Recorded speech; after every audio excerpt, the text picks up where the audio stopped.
I made a vintage typewriter font using an actual typewriter. This is a Remington 1912, and it is absolutely phenomenal.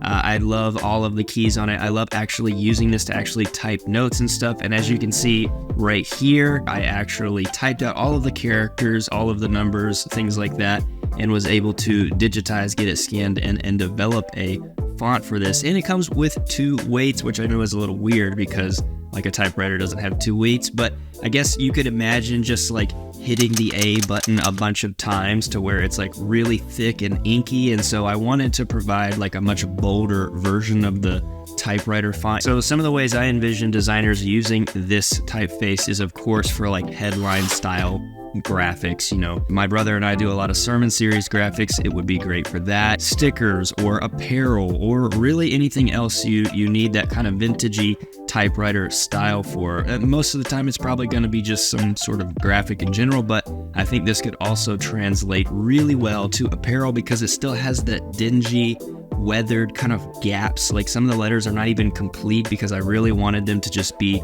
like they were typed out on this 1912 typewriter. The actual ink has not been replaced. It's just what's left. So I could replace it, but I think it's kind of cool to just leave it super faded. And so that's why I gave the 2 weights. There's one that's like basically just how I came out, and then there's one that's like a little bit thicker. By the way, this font is finally listed and for sale on Creative Market. You can check it out. The link is in the description, and I have of course several licenses available for it. So there's the font. I hope you enjoy it. I'd love for you to try it out. I absolutely love typewriter style. I love slab serif fonts too, but just generally vintage font. That's my whole vibe. Thanks so much for watching this. I hope you enjoy it. I hope you check out some of the other videos I have here on the channel, and looking forward to seeing your comments.